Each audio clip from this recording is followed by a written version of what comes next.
Join हो गए हैं हमारे जो अतिथिगण हैं, तो हम लोग आज के कार्यक्रम की शुरुआत करते हैं। नमस्कार स्वामी जी, प्रणाम। स्वामी जी को मेरा प्रणाम। स्वामी जी चलिए शुरू करते हैं। आज के इस कार्यक्रम में आप सभी का बहुत बहुत स्वागत है।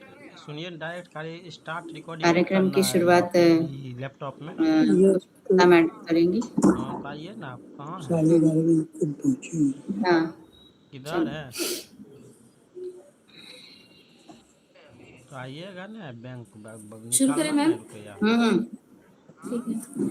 सर्वप्रथम मैं डॉक्टर पुष्पलता आप सभी गुरुजनों को प्रणाम करते हुए केसी सोसाइटी के अंतर्गत संचालित मूलजी जेठा स्वायत्त महाविद्यालय के तत्व ज्ञान विभाग द्वारा स्वामी विवेकानंद का दर्शन विषय पर आयोजित एक दिवसीय राष्ट्रीय संगोष्ठी के आभासी पटल पर आप सभी का हार्दिक स्वागत एवं अभिनंदन करती हूँ। साथ ही मैं इस संगोष्ठी में जुड़े अन्य विश्वविद्यालयों एवं महाविद्यालयों के प्राध्यापकों एवं अध्यापकों तथा छात्र एवं छात्राओं का भी हार्दिक स्वागत एवं अभिनंदन करती हूँ। आज के कार्यक्रम की रूपरेखा इस प्रकार है।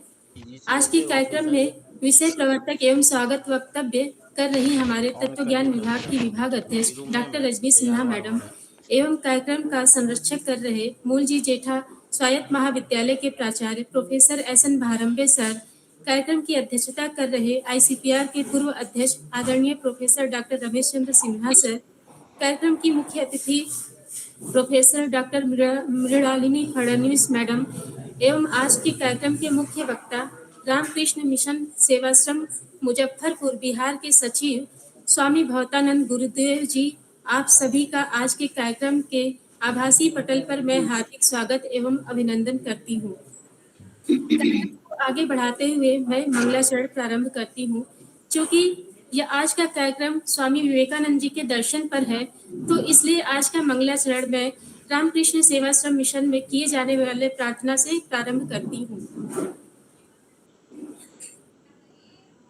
ओम स्थापकाय च धर्मस्य सर्वधर्मस्वरूपिणे अवतार वरिष्ठाय रामकृष्णाय ते नमः। जननीं शारदां देवीं रामकृष्णं जगद्गुरुं पद्मपद्मे तयो श्रित्वा प्रणमामि मुहुर्मुहुः। नमः श्रीयतिराजाय विवेकानंद सूर्ये सच्चित सुख स्वरूपाय स्वामिने तापहारिणे।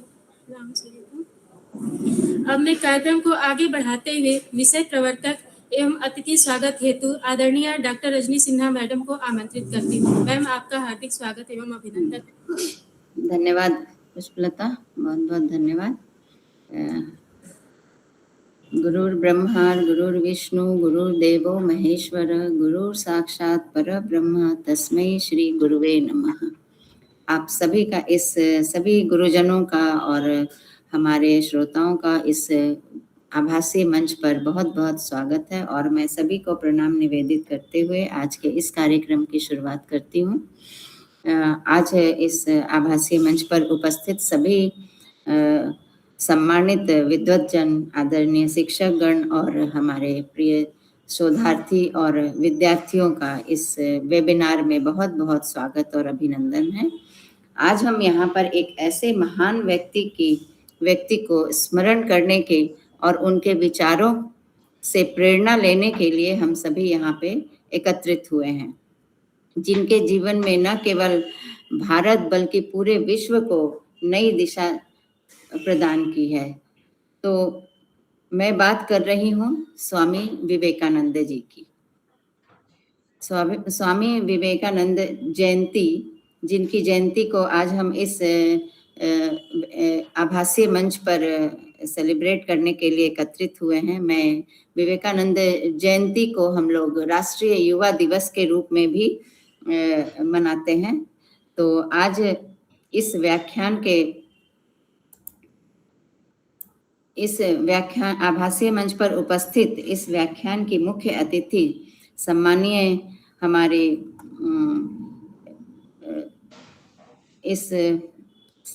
मुख्य अतिथि professor doctor Mrinalini Fadnavis, director academics, Khandesh college education society Jalgaon. Madam, आपका बहुत बहुत हमारे इस कार्यक्रम में स्वागत है।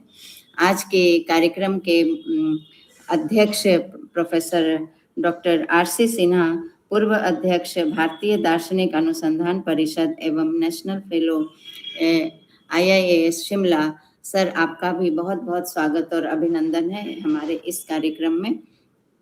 आज के कार्यक्रम के मुख्य वक्ता स्वामी भवतानंद जी, सचिव रामकृष्ण मिशन सेवा आश्रम मुजफ्फरपुर। सर, आपका भी हमारे इस कार्यक्रम में बहुत बहुत स्वागत और अभिनंदन है। मैं आप सभी का स्वागत और अभिनंदन वंदन करती हूँ। मैं महाविद्यालय के प्राचार्य डॉक्टर SN बारंबे सर का भी बहुत बहुत स्वागत और अभिनंदन करती हूँ, और हमारे इस आभासी मंच पर जुड़े सभी शोधार्थी विद्यार्थियों का भी बहुत बहुत स्वागत है। मैं इस आभासीय मंच पर उपस्थित सम्माननीय प्राध्यापक, विद्यार्थियों और जिन्हें मैं प्रत्यक्ष रूप से देख पा रही हूँ और जिन्हें नहीं भी देख पा रही हूँ, उन सभी का हमारे महाविद्यालय की ओर से, तत्वज्ञान विभाग की ओर से बहुत बहुत स्वागत है। मैं KCE सोसाइटी के अध्यक्ष माननीय नंद कुमार बेंडाले और हमारे महाविद्यालय के प्राचार्य प्रोफेसर SN बारंबे सर और हमारे KCE सोसाइटी की director academic professor Fadnavis madam का, इन सभी का मैं बहुत आभार और कृतज्ञता व्यक्त करती हूँ इन सभी के प्रति, जिनके मार्गदर्शन और प्रेरणा से हम लोग इस तरह की व्याख्यान का आयोजन करते आ रहे हैं। मैं आप सभी का बहुत बहुत धन्यवाद करती हूँ। दर्शन शास्त्र विभाग मूलजी जेठा स्वायत्त महाविद्यालय की ओर से आज के इस व्याख्यान का आयोजन किया गया है, जिसका विषय है फिलोसफी ऑफ विवेकानंद। तो भारतीय संस्कृति अध्यात्म और मानवता के प्रतीक स्वामी विवेकानंद जयंती 12 जनवरी को हम मनाते हैं हर साल।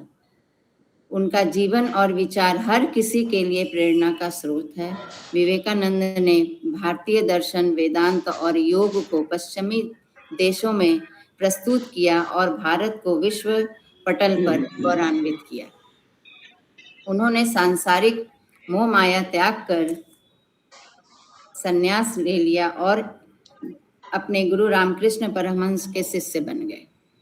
उन्होंने रामकृष्ण मठ, रामकृष्ण मिशन और वेदांत सोसाइटी की स्थापना की। 1893 में अमेरिका के शिकागो में हुए विश्व धर्म सम्मेलन में उन्होंने भारत और हिंदुत्व का प्रतिनिधित्व किया।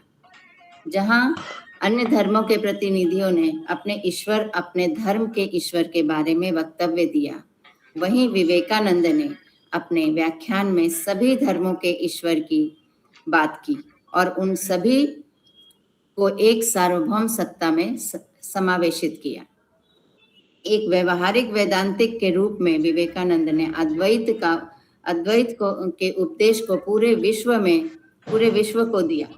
उन्होंने सर्वधर्म समभाव की बात की, वसुधैव कुटुंबकम की बात की। उनके चिंतन की सबसे महत्वपूर्ण बात यह है कि वह युवाओं में नई ऊर्जा और उत्साह का संचार करती है, उन्हें काम करने के लिए प्रेरित करती है युवाओं को। इसीलिए विवेकानंद जयंती राष्ट्रीय युवा दिवस के रूप में भी हम मनाते हैं। उनका एक महावाक्य जो हम लोगों के लिए बहुत महत्वपूर्ण है, उन्होंने ऐसा कहा, उठो जागो और तब तक न रुको जब तक कि तुम्हारा लक्ष्य तुम्हें प्राप्त न हो जाए।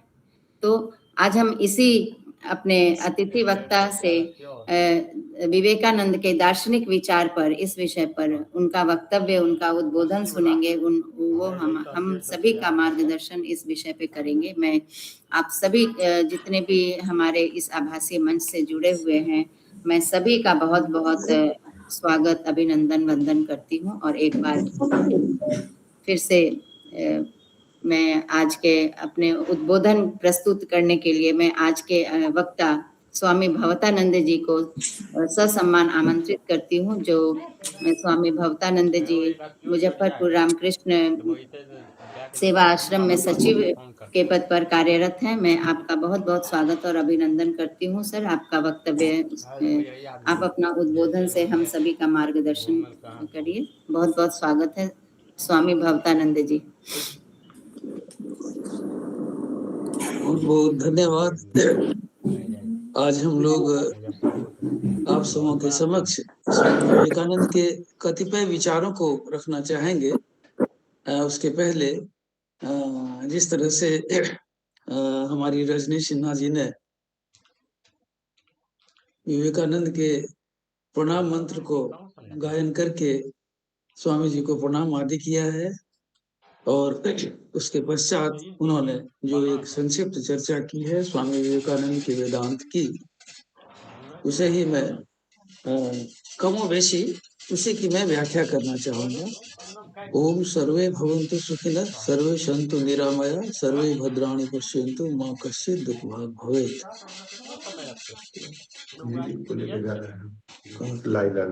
पूछ लीजिए, नहीं तो बाद में अभी लिया, देखिए कौन से पूछ लीजिए।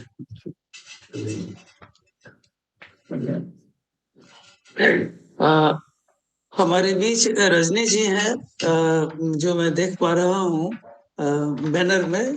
मृणालिनी जी हैं, मृणालिनी फडणवीस जी हैं, प्रोफेसर आर.सी. सिन्हा साहब हैं, रजनीश जी हैं, एस.एन. भारद्वाज हैं, एस.एन. ब्रह्मे जी हैं, और साथ ही इस आभास पटल पर डॉक्टर पुष्पालता अजहर इस्लाम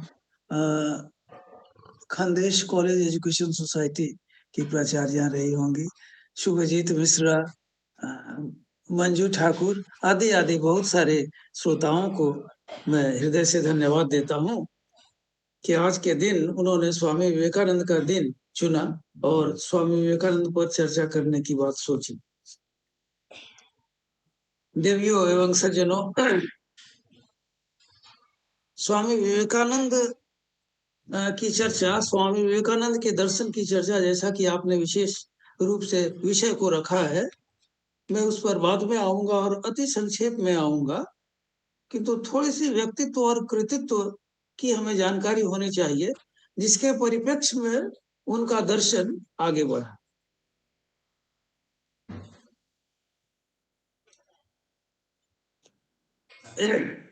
और इस संदर्भ में स्वामी विवेकानंद की संक्षिप्त जीवनी, आप जानते हैं स्वामी विवेकानंद कोलकाता के थे, बंगाल के थे। 1863 में उनका जन्म हुआ और पढ़ाई लिखाई में बड़े ही कुशाग्र बुद्धि के रहे। रामकृष्ण परमहंस जो उनके गुरु थे, 1881 के अंत में या 82 में उनके दर्शन हुए। भारतवर्ष का भ्रमण किया। 1893 में शिकागो धर्म महासभा में वो प्रथम बार बड़े श्रोताओं के बीच, विद्वत श्रोताओं के बीच उन्होंने भाग लिया और उन्होंने sisters and brothers of America, it fills my heart with joy unspeakable आदि आदि के द्वारा उद्बोधित किया, और उन्होंने भारतवर्ष की सभ्यता संस्कृति को पुनः उच्च स्थान पर प्रतिष्ठित किया। स्वामी जी फिर वहां से 4 वर्षों के बाद लौटते हैं, भारतवर्ष आते हैं, फिर इंग्लैंड आदि का भ्रमण करते हैं, फिर भारतवर्ष लौटते हैं और 1902 के 4 जुलाई को अपना देह त्याग करते हैं। और इस प्रकार उनका जीवन एक संक्षिप्त जीवन था, केवल 39.5 वर्ष का जीवन, 40 वर्ष भी उन्होंने पूरा नहीं किया।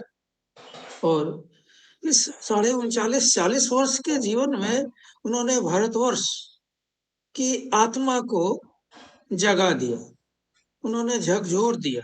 वह भारतवर्ष जो जिसे कि हम मानते हैं कि 1000 वर्ष की गुलामी से पीड़ित था, दासता में बद्ध था, वैसे दासता को तोड़ने के लिए, उसकी चिर निद्रा को तोड़ने के लिए स्वामी जी कटिबद्ध थे।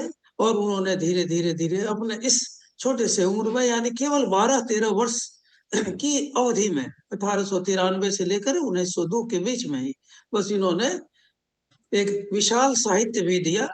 अपनी वक्तृताओं के द्वारा भारतवर्ष की गरिमा को पाश्चात्य देशों में स्पष्ट किया। भारतवर्ष की महिमा, इसकी संस्कृति, इसकी सभ्यता, इसके दर्शन को उन्होंने उनके बीच रखा और उन्होंने यह साबित कर दिया कि भारतवर्ष सभी देशों में कम महान नहीं, यह सभ्यता की जननी है। यदि भारतवर्ष को विश्व पटल से हटा दिया जाए तो शायद सभ्यता का अंत भी हो जाए। और उन्होंने यह बतलाया कि भारतवर्ष को इसलिए जीना है कि विश्व में सभ्यता, संस्कृति को बचाए रखना है, धर्म को बचाए रखना है, सिविलाइजेशन के सॉफ्ट क्वालिटीज को बचाए रखना है। इसके लिए भारतवर्ष की आवश्यकता है और यही विश्व सभ्यता में भारतवर्ष की देन है।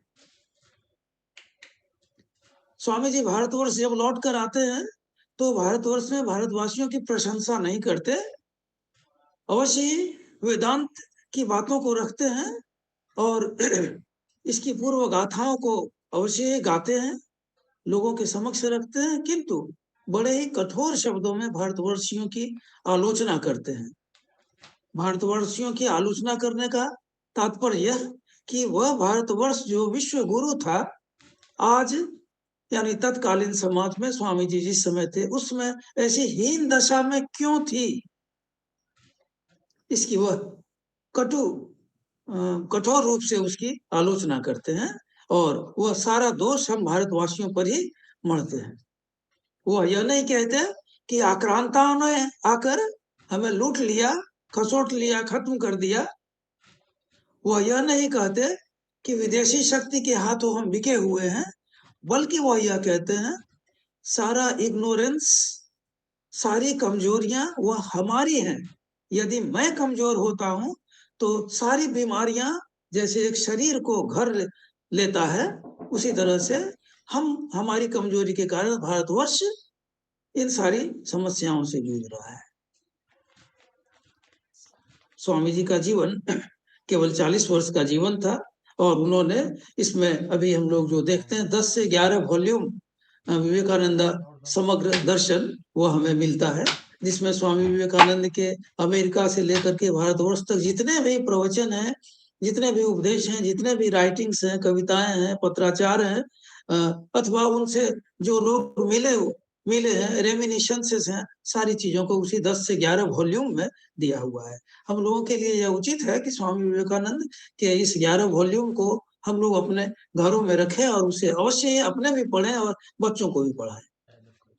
अब स्वामी विवेकानंद के धर्म और दर्शन के विषय में,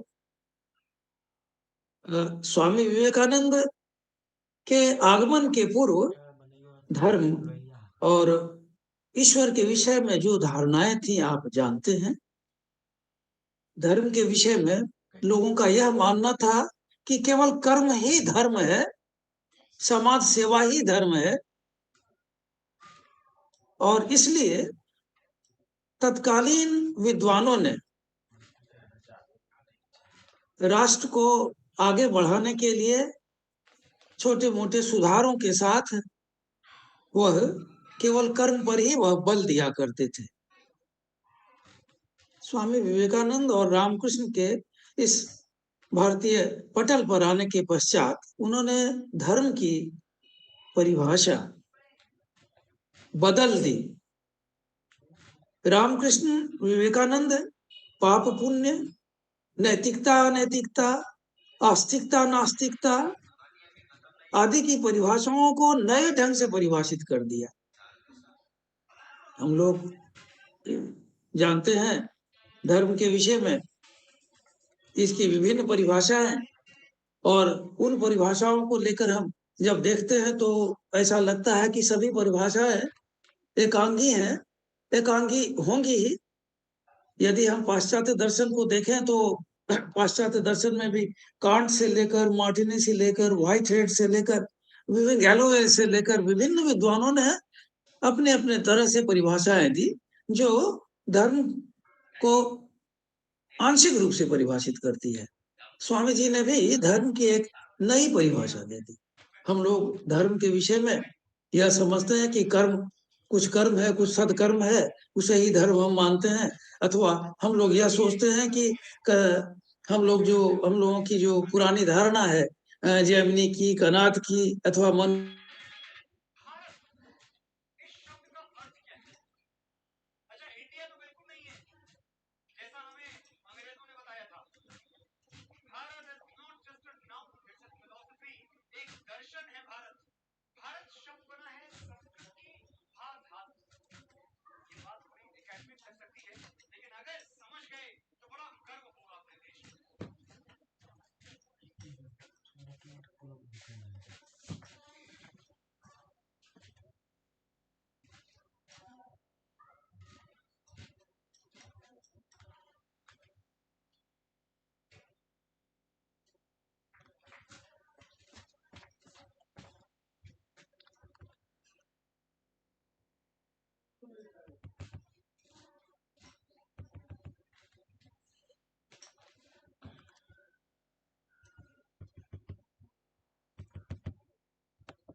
नेटवर्क के विषय में कटिया वर्षा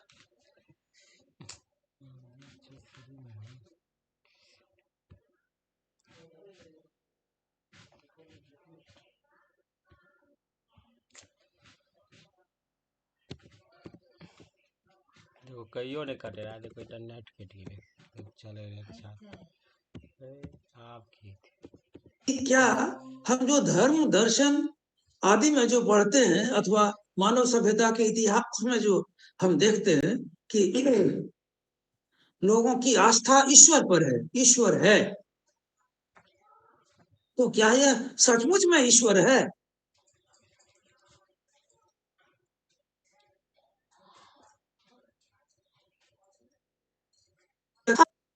स्वामी जी भारतीय दर्शन, पाश्चात्य दर्शन का अध्ययन किया था, इतिहास का, साहित्य का अध्ययन किया था, विश्व साहित्य का उन्हें ज्ञान था और विभिन्न दार्शनिकों को उन्होंने पढ़ा था और उनके मन में यही उहापोह रहता था कि क्या सचमुच में धर्म सत्य है, ईश्वर सत्य है। और इसी की परीक्षा के लिए वह रामकृष्ण परमहंस के पास पहुंचते हैं और सीधा सा एक रूखा प्रश्न कर देते हैं, क्या महाशय आपने ईश्वर देखा है? इस प्रश्न का जवाब स्वामी विवेकानंद को किसी ने नहीं दिया था और आप उस समय के करीब 100-200 वर्षों के इतिहास में यदि आप देखेंगे तो कोई ऐसा महापुरुष नहीं था जिसे स्पष्ट रूप से कहा हो कि मैंने ईश्वर के दर्शन किया है। रामकृष्ण परमहंस के पास आने के बाद स्वामी जी को यह उत्तर मिलता, हाँ मैंने ईश्वर के दर्शन किए हैं और तुम भी ईश्वर को देख सकते हो और मैं ईश्वर को उसी प्रकार देखता हूं जैसे तुम्हें देख रहा हूं और कहीं उससे भी अधिक घनीभूत रूप से मैं ईश्वर को देखता हूं और यदि तुम चाहो तो तुम भी देख सकते हो। स्वामी विवेकानंद की जो धारणा थी कि ईश्वर केवल एक श्रद्धा का विषय है और केवल एक आस्था का विषय है, तर्क के द्वारा हम इसे नहीं जान सकते, यह सब जो इनके जो स्वामी विवेकानंद के जो विचार थे, जो संदेह थे, उन संदेहों का निराकरण रामकृष्ण के उद्गार से होता है, किंतु वह इतने तक नहीं रुकते थे। स्वामी जी इनकी परीक्षा ली और इसके पश्चात उन्होंने स्वयं ही समाधि का अनुभव किया, तब वह विश्वास किया कि हाँ ईश्वर है। तो स्वामी जी ने धर्म की परिभाषा, जो बाकी परिभाषाएं जिसको हमने अभी सुना संक्षेप में, 1-2 भारतीय परिभाषाओं को हमने कहा, और पाश्चात्य जगत की परिभाषाएं सब आस्था से जुड़ी हुई परिभाषाएं हैं और स्वामी जी ने धर्म की परिभाषा को बदलते हुए उन्होंने कहा, रिलीजियन इज रियलाइजेशन, धर्म अनुभूति है। स्वामी जी कहते हैं, दूसरी परिभाषा देते हैं, religion is being and becoming. इसका हिंदी आप स्वयं समझ सकती हैं। Religion is being and becoming. उन्होंने एक तीसरी परिभाषा भी दी, जिसे कि एजुकेशन और इसके पैरेलल रख करके उन्होंने किया। Education is the manifestation of the perfection already in man. और रिलीजियन के बारे में कहा, religion is the manifestation of divinity already in man. दिव्यता जो मनुष्य के अंतर्हित समाहित है। और एक जगह उन्होंने कहा, each soul is potentially divine, the goal is to manifest this divinity within by work और वर्शिप और साइकिक कंट्रोल और फिलोसोफाइजिंग, बाय वन और by all of these.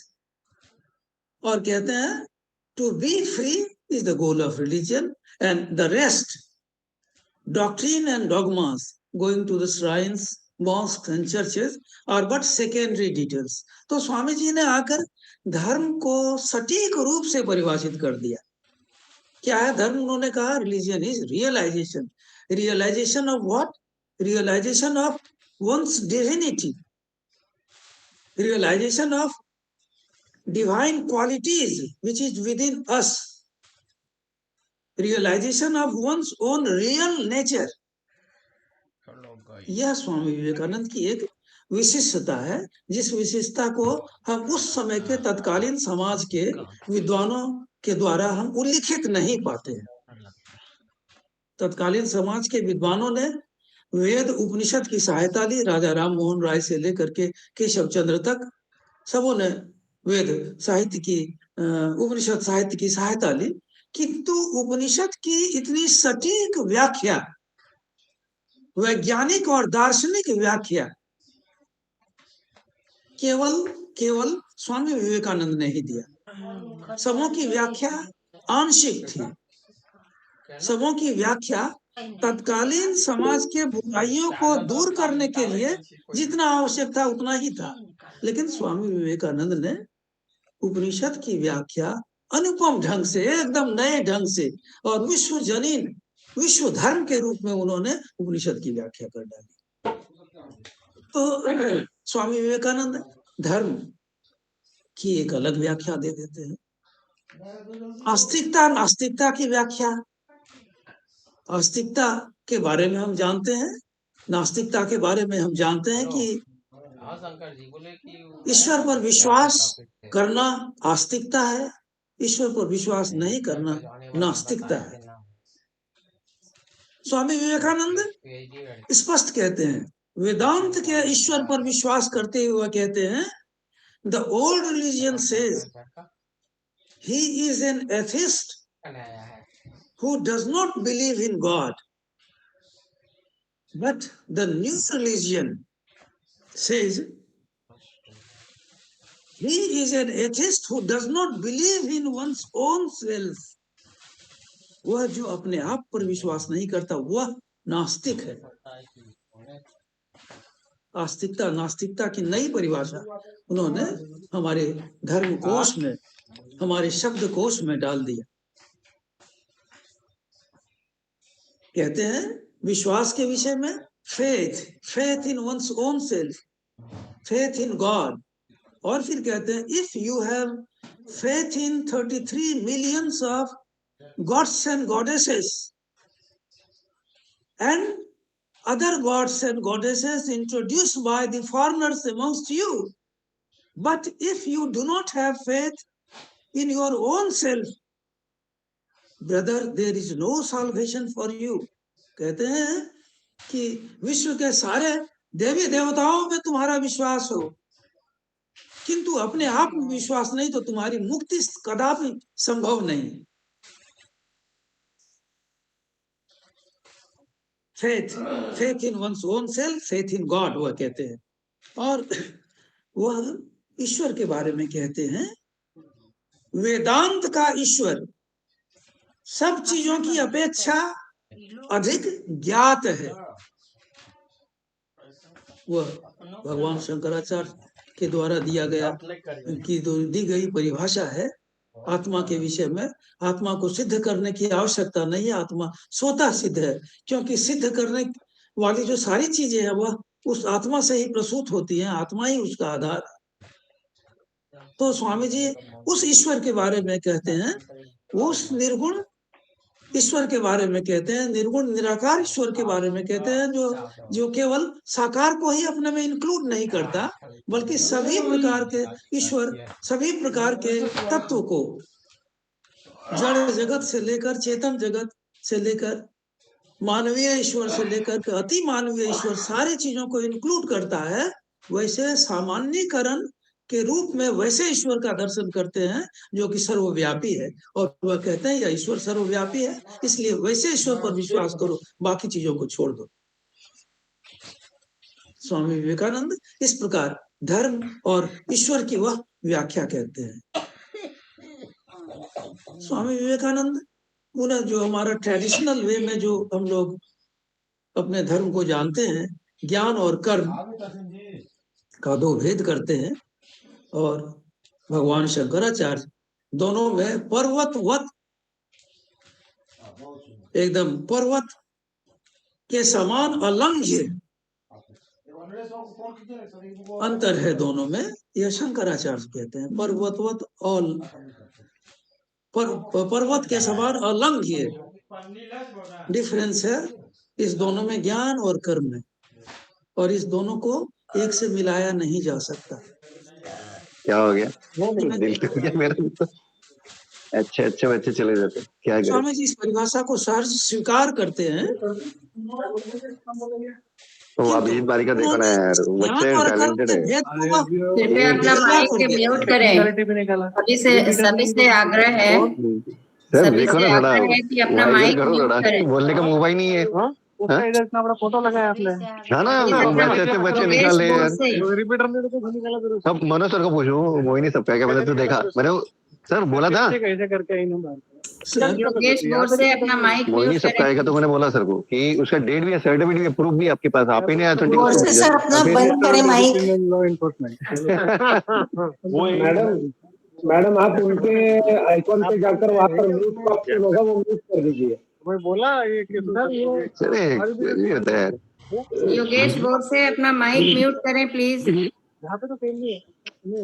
Generally कैसा होता, आप ही बोलते सर प्लीज अपना माइक म्यूट करें। बस सर का बोलना एक्चुअली आइकॉन पे जाकर एक्चुअली सब बेस्ट स्टूडेंट होता है ना, वो ऑलराउंडर होना चाहिए। आप सिर्फ एकेडमिक देख रहे हो। उसने अपने पास जब एडमिशन, मैम कोई और कोई बातें हैं क्या? फोटा लगा के रखा है यहाँ पे। वही तो बोला। योगेश भाई, नहीं योगेश भाई सर, होता है ऐसा, ऑलराउंडर होना चाहिए बेस्ट स्टूडेंट हमेशा। आप सिर्फ एकेडमिक की वजह से उसको डिलीट कर रहे हो, आपने बाकी का फाइल देखा भी नहीं, एप्लीकेशन भी नहीं देखा। वो जो नियम है क्या पता, आइकॉन पे जाकर वहाँ पर माइक का बटन है वो दबा दीजिए आप। योगेश सर अपना माइक म्यूट कर दें। मेरे को बाद में ऐड किया। योगेश सर अपना माइक म्यूट करें।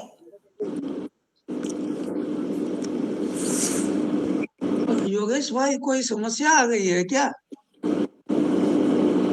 हेलो, मेरी आवाज जा रही है? स्वामी जी आपकी आवाज हम लोग को आ रही है, लेकिन आप शुरू करें स्वामी जी। बीच में बहुत डिस्टर्बेंस होने लगा। हाँ अच्छा कोई बात नहीं। सभी लोगों से रिक्वेस्ट है कि वो अपना वीडियो भी ऑफ कर लें और अपना माइक भी म्यूट कर लें प्लीज, ताकि आप लोग वक्ता को अच्छे से सुन सकें। शुरू करें स्वामी जी। हाँ ठीक, कोई बात नहीं मैडम। और कोई बात नहीं है ना? नहीं। अच्छा, आप कैरी ऑन करिए। तो ठीक, धन्यवाद। तो मैं कह रहा था, स्वामी जी ने स्वामी विवेकानंद के आने के पश्चात हमारे धर्म के शब्दकोश, धर्म के शब्दों की परिभाषा में विस्तार आ जाता है, नयापन आ जाता है, एक्सेलेंस आ जाता है, और मैं ज्ञान कर्म के विषय में बतला रहा था कि हमारा प्राचीन मत है जो कर्म और ज्ञान दोनों पूर्णतया अलग है, और इसी प्रकार हमारा शास्त्र भी विभाजित हुआ है। त्रैगुण्य विषया वेदा, या जो हमारे जो वेद है वे कर्म कांडी हैं, और उपनिषद एकदम अलग ज्ञान कांड का है। तो ज्ञान कांड और कर्म कांड संपूर्णतः करीब करीब अलग है, और ज्ञान और कर्म में बहुत बड़ा भेद भगवान शंकर ने उसे प्रस्तुत किया है, जिसे स्वामी जी स्वीकारते हैं। और हम यह जानते हैं कर्म के विषय में, कर्मणा बध्यते जंतु विद्या तु मुक्तये। हम यह जानते हैं कि सन्यासीगण गृह त्याग कर, याज्ञवल्क्य भी और ऐसे कई सन्यासी जिनका इतिहास में धर्मशास्त्र में वर्णन है, उन्होंने भी अपना गृह त्याग कर सन्यास का पथ लिया। तो दो पथ हैं, गृहस्थ और सन्यास के दो पथ स्पष्ट रूप से हैं। फिर वेदों में कहा गया द्वामिमौ पंथा प्रवृत्तिश्च निवृत्तिश्च, प्रवृत्ति और निवृत्ति के दो पथ एकदम अलग अलग हैं। इन सारी बातों को स्वीकारते हुए भी स्वामी जी ने और एक उसमें बात जोड़ी, जिसे कि वह भगवान श्री कृष्ण से लेते हैं, भगवत गीता से लेते हैं। वह यह कि कर्म करते हुए भी मनुष्य ज्ञान की उपलब्धि कर सकता है। कर्म योग के द्वारा वह ज्ञान की उपलब्धि कर सकता है। कर्म, ज्ञान, भक्ति, योग, ये चार विभिन्न पथ हैं, जिसमें कर्म, जिसे कि एकदम अलग माना गया था, उस कर्म के द्वारा भी उसे योग बनाने से वह हमारे ज्ञान में वह हमारे लिए सहायक हो जाता है। तो स्वामी विवेकानंद ज्ञान के, कर्म के उस पक्ष पर बल देते हैं जो कि चित्त शुद्धि, जो कि उपासना से जुड़ा हुआ है। भगवान शंकर ने उपासनात्मक पक्ष को छोड़कर केवल कर्म कांडीय पक्ष को, जो कि स्वर्ग नरक से जुड़ा हुआ है, उस पर उन्होंने बल दिया था। उस कर्म के विषय में उन्होंने कहा था कि वह पर्वतवत, एकदम पर्वत के समान अलंघ्य डिफरेंस वाला है। किंतु शंकराचार्य के बाद स्वामी विवेकानंद ने बतलाया कि यह जो उपासना की पद्धति है, यदि उस उपासना की पद्धति में परिवर्तन लाया जाए, उपासना की पद्धति को उपासना के रूप में देखा जाए, कर्म को उपासना के रूप में देखा जाए, तो हम उस कर्म के द्वारा चित्त शुद्धि प्राप्त करते ही हम ज्ञान की प्राप्ति कर लेते हैं। ज्ञान की प्राप्ति यानी चित्त शुद्ध रूप ज्ञान की प्राप्ति हमें हो जाती है, इसमें कोई देरी नहीं लगती। तो रामकृष्ण विवेकानंद के आने के पश्चात इसका जो तीव्र भेद था, ज्ञान और कर्म का तीव्र भेद, इस तीव्र भेद को उन्होंने ढीला किया। हम लोग यह भी मानते थे कि स्वामी विवेकानंद यह कहते थे कि कर्म के विषय में कि तीव्र कर्मण्यता के बीच अनंत शांत भाव की प्राप्ति ही आत्मज्ञान की प्राप्ति है, ब्रह्म ज्ञान की प्राप्ति है। और उन्होंने यह बतलाया, भगवत गीता में श्री कृष्ण इसी उपदेश को अर्जुन को देते हैं, अन्यथा भगवत गीता का उपदेश जो को युद्ध क्षेत्र में दिया जाता है, वह तो वन में दिया जा सकता था। युद्ध क्षेत्र में देने का क्या तात्पर्य है कि भगवान कृष्ण ने आकर वेद के जो पुरानी रीतियां थी, पुराने अर्थ थे, पुराने भाव थे, उन सारे भावों में नयापन ला दिया भगवान श्री कृष्ण ने, और कर्म की नई व्याख्या दे दी।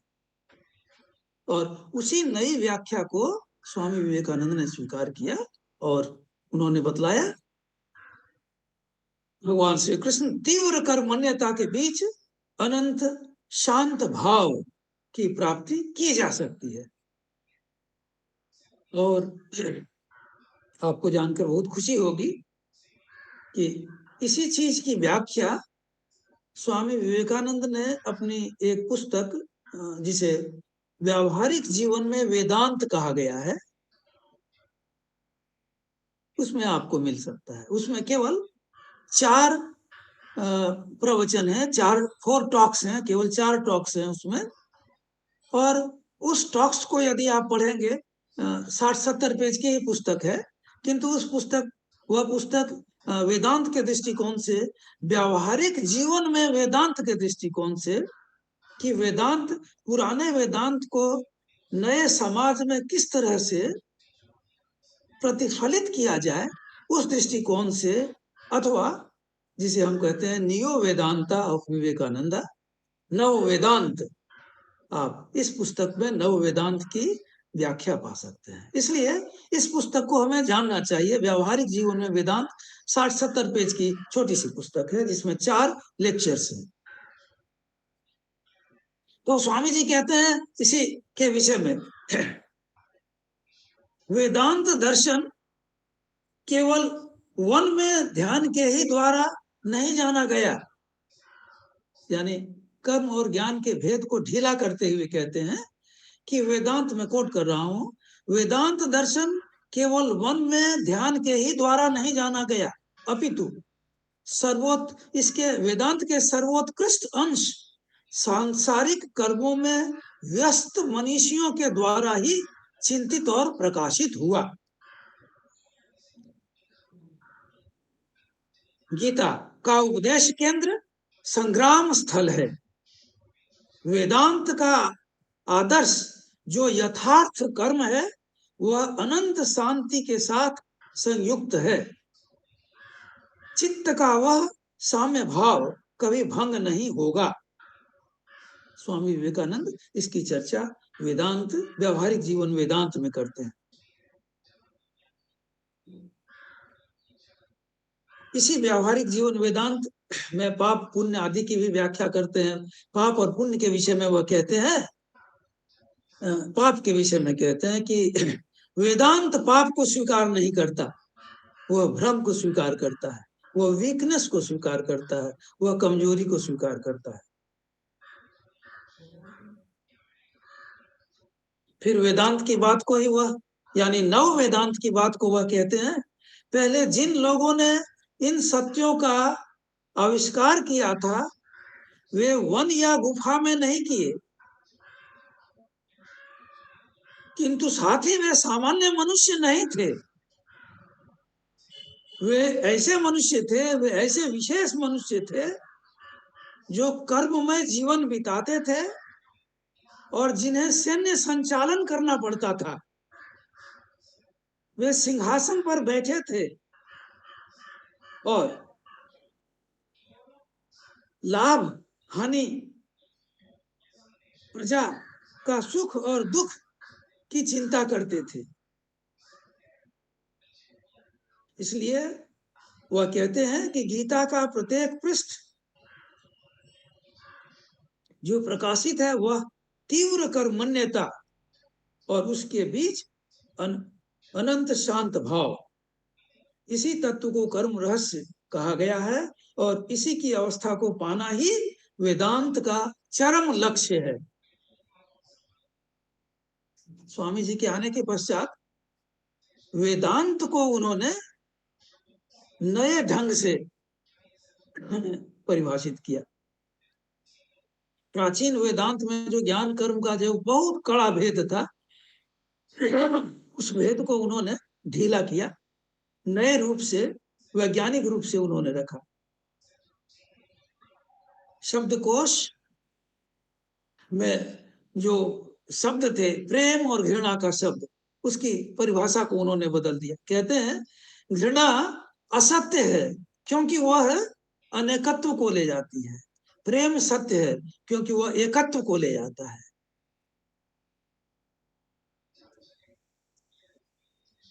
स्वामी विवेकानंद बुद्धि और हृदय, ये जो दोनों में जो एकदम कठोर भेद जो हम पाते हैं कि बुद्धि एकदम अलग है और हृदय एकदम अलग है, तो इसके विषय में स्वामी विवेकानंद के विचार एकदम स्पष्ट थे।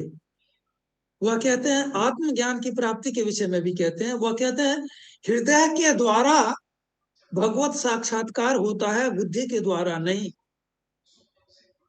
क्योंकि बुद्धि विश्लेषणकारी है, एनालिटिकल है। बुद्धि केवल जमादार के समान रास्ता साफ करता है और बुद्धि गौण सहायक है, वह पुलिस के समान है। किंतु समाज में सुंदर परिचालन के लिए पुलिस की सकारात्मक आवश्यकता नहीं होती है। स्वामी जी ने कहा पुलिस की सकारात्मक आवश्यकता नहीं होती है। ईश्वर प्राप्ति में बुद्धि की सकारात्मक आवश्यकता नहीं है, कुछ हद तक इसकी आवश्यकता है।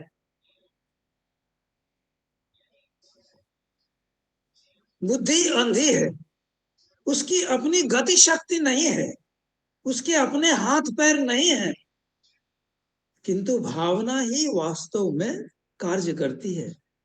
उसकी गति बिजली अथवा उससे भी अधिक वेगवान पदार्थ की अपेक्षा श्रेष्ठ होती है।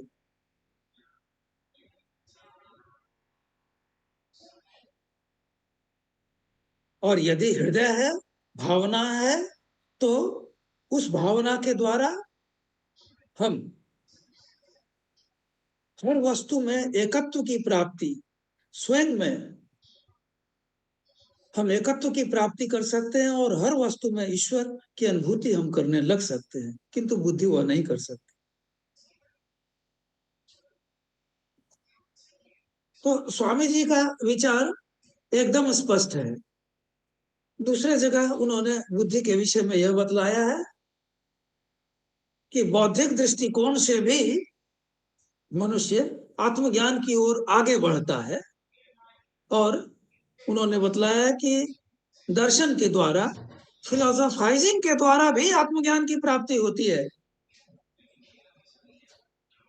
किंतु वह फिलोसोफाइजिंग फैक्टर, फिलोसोफाइजिंग जो एलिमेंट जो हम में रहता है, वह एलिमेंट जिसे हम भारतीय दर्शन में विवेक कहते हैं, वह सामान्य बुद्धि नहीं है, वह विशिष्ट बुद्धि है। वह बुद्धि जो नीर क्षीर का अंतर करने की शक्ति पा लेती है, वह विशिष्ट बुद्धि होती है और उसे हम विवेक कहते हैं। तो उस बुद्धि के द्वारा ईश्वर की प्राप्ति हो सकती है। शंकराचार्य भी कहते हैं इस बौद्धिकता के द्वारा ईश्वर की प्राप्ति हो सकती है। लेकिन सामान्य बुद्धि जो कि केवल एनालिटिकल होती है, कंपैरेटिव होती है, उसके द्वारा जिस बुद्धि के द्वारा हम नोवर को जान सकते हैं, जैसे हमारे उपनिषदों में कहा गया है, आत्मानम विजानीहि, अपनी आत्मा को जानो। सुकरात से लेकर प्लेटो से लेकर सारे विद्वानों ने भी इस बात को स्वीकारा है, आत्मा को जानो। भारतवर्ष में यह कहा गया है, हमारे केनोपनिषद में यह कहा गया है,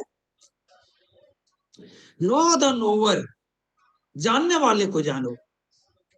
तो जानने वाले को जानो, तो इस विषय में वेदांत या बृहदारण्यक उपनिषद यह भी कहती है कि तुम जानने वाले को नहीं जान सकते हो। किंतु ये जो दो बातें हैं, एक तरफ कहता है कि जानने वाले को जानो, दूसरी तरफ कहता है जानने वाले को तुम नहीं जान सकते हो, इसका एक गहन अर्थ है। और इस दोनों का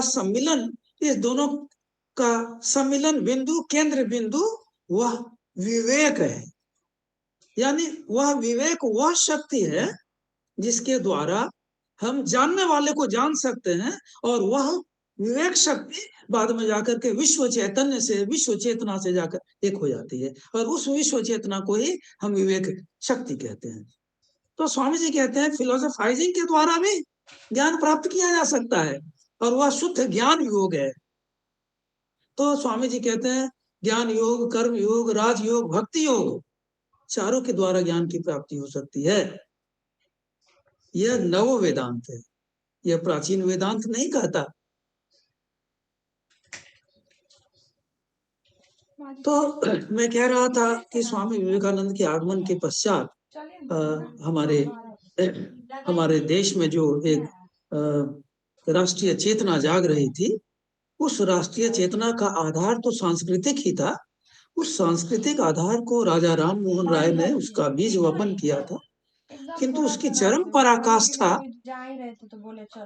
विवेकानंद में होती है।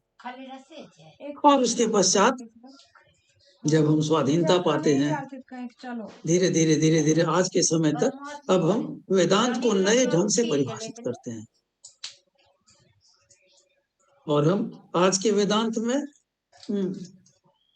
माया, शक्ति, ये दोनों को हम अलग अलग नहीं मानकर हम कहते हैं जैसे दूध और धवलत्व को अलग नहीं किया जा सकता, ठीक उसी प्रकार रामकृष्ण जैसे कहते हैं जिसे तुम ब्रह्म कहते हो उसे मैं काली कहता हूँ, जिसे मैं काली कहता हूँ उसे तुम ब्रह्म कहते हो, जिसे जो माया है वही शक्ति है, वही ईश्वर है, और वह ईश्वर ही ब्रह्म है। ये दोनों में कोई भेद नहीं है। यदि तुम एक की अनुभूति करते हो तो दूसरे की भी अनुभूति स्वतः हो जाती है, दोनों की चरम पराकाष्ठा एक ही है। तो संक्षेप में बहुत अधिक दार्शनिक विवेचन की ओर जाना बड़ा ही कठिन है, क्योंकि बहुत सारे बिंदुएं हैं जिनकी ओर मैंने आपका ध्यान आकृष्ट किया, और प्रत्येक पर बहुत ही विवेचना किया जा सकता है, किंतु उतना समय के अभाव के कारण उतना नहीं किया जाता। मैंने केवल कुछ बिंदुओं को आपके सामने हमने रेखांकित किया। धर्म और ईश्वर की परिभाषा, पाप पुण्य की परिभाषा, नैतिक अनैतिकता, आस्तिकता नास्तिकता, ज्ञान कर्म का भेद, प्रेम और घृणा क्यों अच्छा या बुरा है, बुद्धि और हृदय का अंतर, और अंत में दो शब्द में और भी एक बात जो स्वामी विवेकानंद के नव वेदांत में अधिक दृष्टिगोचर होती है, वह है स्वामी विवेकानंद वेदांत के एकत्व पर बल देते हैं, किंतु स्वामी विवेकानंद का एकत्व बंजर एकत्व नहीं है, वह अनेकत्व पर विश्वास करता है और अनेकत्व को रखने की बात करता है। यानी हमें अनेकत्व को समाप्त नहीं करना है, अनेकत्व को रखना है, and we have to find out the unity in diversity. तो स्वामी विवेकानंद के इस व्यावहारिक वेदांत को मैंने जस्ट एक रेखांकित किया है। यह संभव नहीं है कि सारी बातों की व्याख्या की जा सके, और दूसरी बात यह है कि मैं कोई दर्शन शास्त्र का छात्र नहीं रहा, और दर्शन शास्त्र मेरा प्रिय विषय रहा है, रोचक विषय रहा है, किंतु दर्शन यह तो आपका विषय है, आप लोग इसकी चर्चा कर सकते हैं और बृहद रूप से इसका विश्लेषण कर सकते हैं। यह आप लोगों पर निर्भर है, आप इसका विश्लेषण करें, आगे बढ़ें। इन्हीं शब्दों के साथ मैं अपनी वाणी को विराम देता हूँ। आप सभी श्रोताओं के प्रति मैं अपनी कृतज्ञता प्रकट करता हूँ। धन्यवाद। बहुत बहुत धन्यवाद स्वामी जी। आपका इस सारगर्भित व्याख्यान हम लोगों के लिए बहुत प्रेरणादायी है, और मुझे उम्मीद है कि हमारे सभी श्रोताओं को इससे बहुत ही ज्ञानवर्धन हुआ होगा। आपका बहुत बहुत धन्यवाद और आभार। अब मैं आगे बढ़ते हुए आज की हमारी जो मुख्य अतिथि हैं professor doctor Mrinalini Fadnavis madam को मैं आमंत्रित करना चाहूँगी कि वो अपना मुख्य अतिथि उद्बोधन हमारे इसमें आभासी मंच से अपना उद्बोधन वक्तव्य प्रस्तुत करें। तो मैं professor doctor Mrinalini Fadnavis madam VC हम सोलापुर यूनिवर्सिटी की वाइस चांसलर रह चुकी हैं पूर्व में, और अभी वर्तमान में वो हमारे केसीई सोसाइटी की डायरेक्टर एकेडमिक्स हैं। तो मैं मैडम को ससम्मान इस आभासी मंच पर आमंत्रित करती हूँ। मैडम बहुत बहुत स्वागत है आपका आपके मुख्य अतिथि वक्तव्य के लिए। बहुत बहुत धन्यवाद मैडम।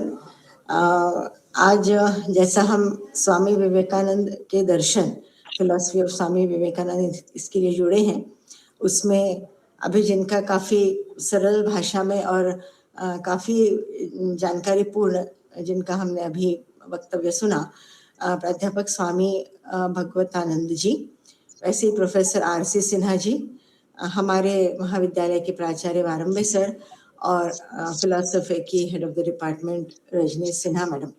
इसके अलावा जितने भी उपस्थित सज्जन हैं, मान्यवर हैं, भाई बहन हैं, युवा साथी हैं, इन सभी को मेरा बहुत बहुत प्रणाम। केसी सोसाइटी के इस आभासी मंच पर आप सबका बहुत बहुत स्वागत है। जो हम इन महापुरुष का स्मरण बार बार कर रहे हैं, या जब 12 जनवरी आ जाता है उसके आसपास हम इनके लिए विशेष ऐसा बोल सकते हैं कि ओजस्वी नेतृत्व जिन्होंने भारत को दिया, उसके बारे में हम कई सारे संदेश उनके बोले जाते हैं, बताए जाते हैं, और आध्यात्मिक चेतना के अग्रदूत कहें तो गलत नहीं होगा। आत्मा की दिव्यता को स्वामी विवेकानंद जी ने बहुत अलग अलग तरीके से बताया, और सबसे उनका बड़ा संदेश था कि प्रत्येक आत्मा संभावित रूप से दिव्य है। मतलब हमारे बीच में जो भी आत्मा है वो काफी दिव्य आत्मा है, और इसके लिए उन्होंने जिस तरीके से अलग अलग बातों को लेते हुए अपना विवेचन रखा, जैसा कि अभी बोला कि 13-14 साल में ही उन्होंने बहुत सारा हमारे देश को दिया, हमारे देश को ही नहीं दिया बल्कि विदेशों को भी दिया। तो उन्होंने जो कहा वो मनुष्य का जीवन केवल भौतिक उपलब्धियों तक सीमित नहीं है, उसके भीतर अनंत शक्ति और प्रकाश भी निहित है। और वैसा देखा जाए तो यह शक्ति को पहचानना और उसमें से कहीं तो भी कल्याण की बात करना, ये मेरे ख्याल से आज के युवा पीढ़ी के लिए बहुत ही महत्वपूर्ण है।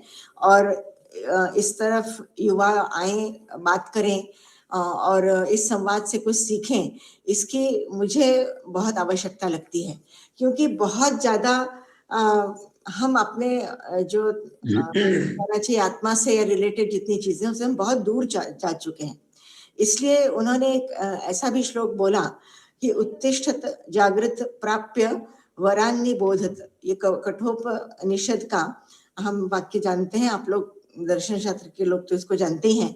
तो इसमें वही है कि उठो जागो और श्रेष्ठ ज्ञान प्राप्त करो, यह जो उनका उद्घोष है उसमें सेवा ही सर्वोच्च धर्म है। अगर हमें कुछ करना है अपने इस जीवन में तो सेवा एक बहुत महत्वपूर्ण भाग है, जिसमें हम अलग अलग तरीके से समाज में रहते हुए कर सकते हैं। और इसमें भी विवेकानंद जी कहते हैं कि जितने अधिक से अधिक लोगों की आप सेवा करोगे वही आपका धर्म बनता जाएगा, क्योंकि आपका जो विचार है वो देखा जाए तो ईश्वर की पूजा केवल मंदिरों में ही की जाती है ऐसा वे नहीं मानते थे। मनुष्य के अंदर जो ईश्वर है उसके भी एक तरह से पूजा या सेवा ऐसी करनी ही चाहिए।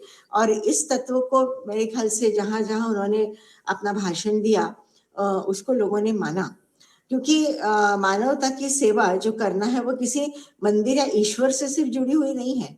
भूखे को भोजन देना या जो निराश हो चुका है उसको आशा देना। हम हमेशा कहते हैं, तो मेरे ख्याल से डिप्रेशन की अगर हम बात करें तो कोरोना के बाद तो इसकी प्रखरता इतनी बढ़ चुकी है कि ये भी एक मतलब सभी का कर्तव्य हो गया है।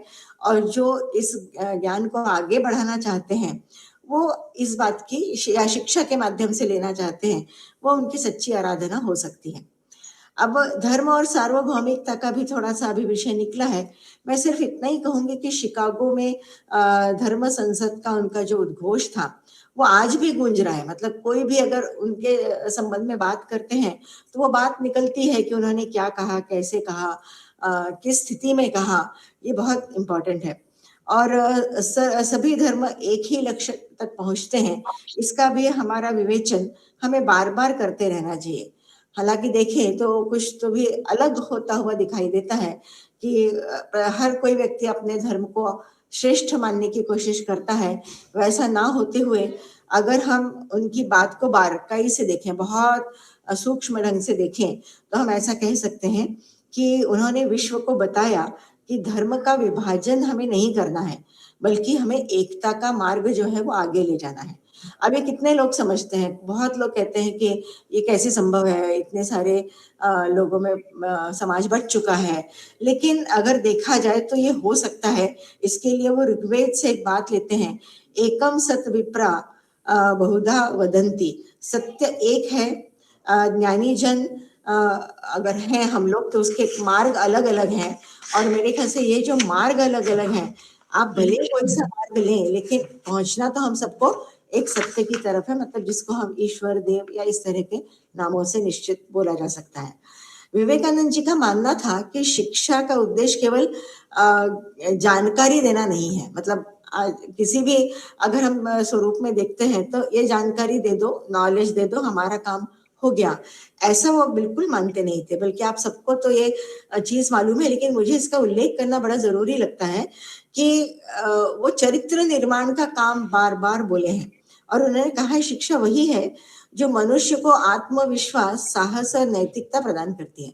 अगर हमारी शिक्षा में इसका समावेश है और युवा इसको आत्मसात कर लेता है तो मेरे ख्याल से उनका जो कहना है कि तुम ही राष्ट्र की शक्ति हो और तुम ही भविष्य हो, तो युवा अगर इसको समझता है तो बहुत ही हमारे देश के लिए कहना चाहिए बहुत उपयुक्त होगा, क्योंकि 64% तो हमारे युवा अभी भारत है, भारत एक युवा देश बोला जाता है।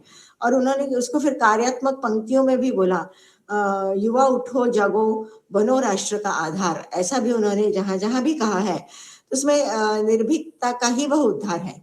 अब ये हमारी सबकी जवाबदारी बनती है कि हम युवाओं को कैसे इसमें प्रेरित करें। सिर्फ मतलब एक बता देने से नहीं होगा, ये एक सतत या सातत्य से लिया हुआ प्रयास भी हो सकता है और होना ही चाहिए। मतलब और राष्ट्र निर्माण और सामाजिक सुधार की भी बात इससे जुड़ी हुई है, या ये बातें उससे जुड़ी हुई हैं। विवेकानंद जी ने आध्यात्मिक दृष्टि से जो भी विचार रखे उसमें उनका एक तत्व बहुत जबरदस्त है जिसका अभी उल्लेख भी हुआ, लेकिन मैं उसको इस ढंग से बोलूंगी कि वो राष्ट्र निर्माण से जुड़ा हुआ है। अब राष्ट्र निर्माण है तो राष्ट्र निर्माण के लिए जो जो चीजें आती हैं, अभी तो यूएन बोलता है कि सस्टेनेबल डेवलपमेंट करो, तो फिर आपका जो भी है तत्व है उसमें वो सब इससे जुड़े रहेंगे और अंतिम व्यक्ति भी उससे जुड़ जाएगा।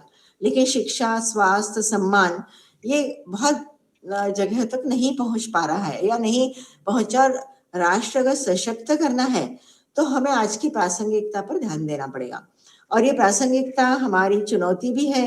हमारे सामने बहुत सारे संकट हैं, जैसे पर्यावरण का संकट है, सामाजिक असमानता है, और सबसे बड़ी बात जिसके बारे में बार बार अभी हमको हर प्लेटफॉर्म से बोलने की जरूरत है कि नैतिक पतन ये बहुत बड़े रूप में जो हुआ है या हो रहा है, इसमें विवेकानंद जी का जो मार्ग दिखाना है या दर्शन मार्ग है, इसको तो मेरे ख्याल से बहुत ज्यादा ध्यान देने की आवश्यकता है।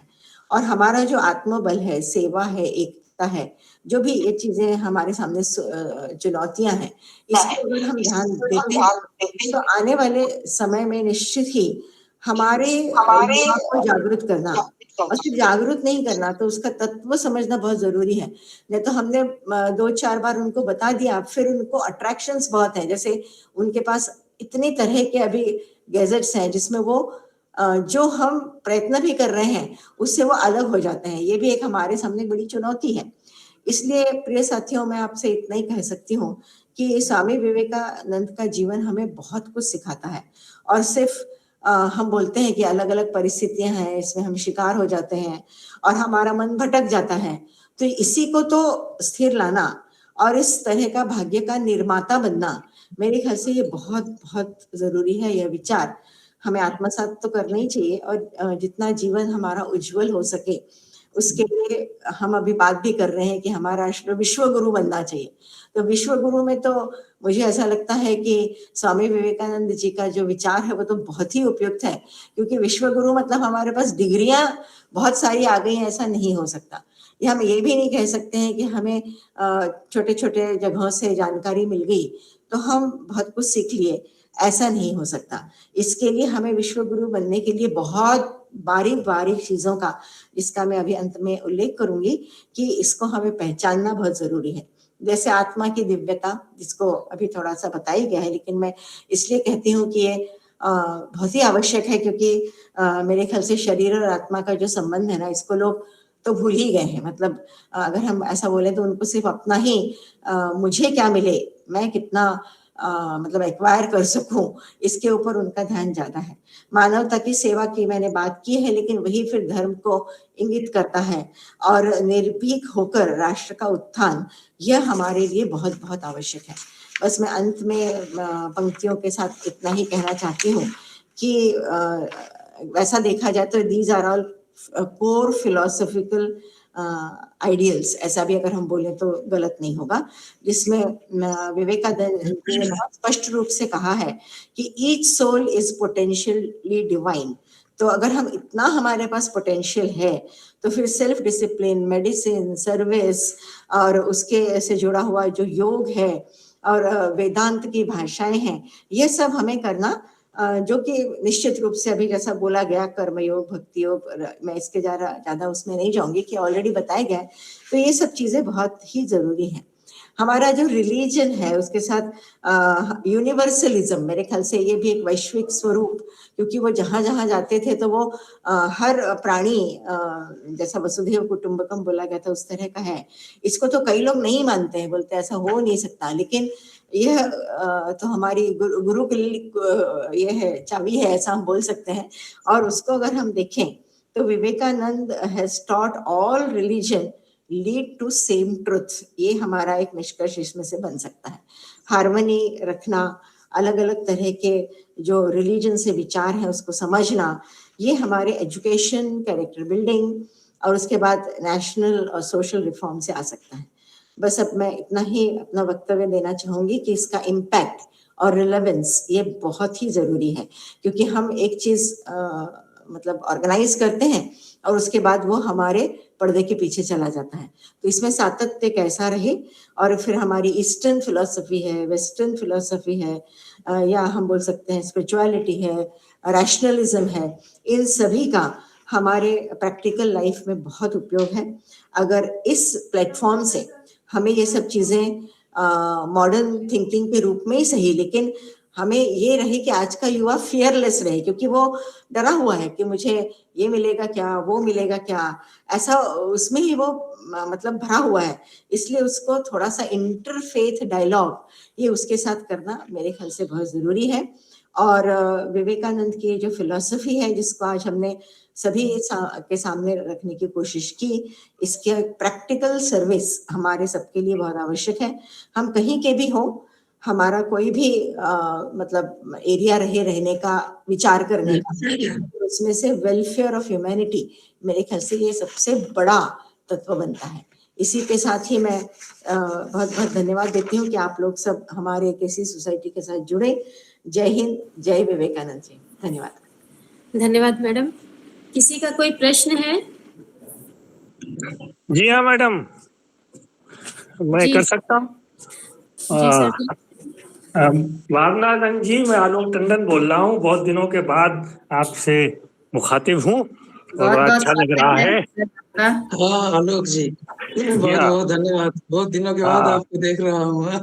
मैं भी आपको कभी कभी एक आध बार सुना तो हूँ, लेकिन बात नहीं हुआ। आज आपने बहुत ही अच्छे ढंग से संक्षिप्त रूप में वो बातें बताई जो हमारे यहाँ लोग अक्सर नहीं बताते, कि विवेकानंद किस तरीके से पुराने वेदांत से भिन्न है और नव वेदांत में वो किस तरीके से शंकराचार्य को भी उस तरह एक्सेप्ट नहीं करते। आपने बड़ा कहा ढीला किया, मुझे लगता है कि आपने थोड़ा शंकराचार्य के साथ कुछ पक्षपात करा। लेकिन खैर, मेरा सवाल सीधा सीधा ये है कि जब विवेकानंद एकत्व की बात करते हैं और साथ में अनेकत्व को भी स्वीकारते हैं, तो प्रश्न उठता है कि वो किस तरीके से अनेकत्व और एकत्व के बीच में संबंध जोड़ते हैं। क्यों? क्योंकि एक जगह पे आपने कहा कि अनेकत्व तो मिथ्या है, लेकिन फिर उसको स्वीकारते भी हैं। अब सवाल ये है कि उसको सोशल स्फीयर में जब हम लाते हैं तो हम देखते हैं कि अनेकत्व में घृणा भी बहुत है। दूसरा व्यक्ति या दूसरा समाज या दूसरी कम्युनिटी के प्रति जो घृणा की भावना है वो अनेकत्व में एकत्व के लाने में बाधक है।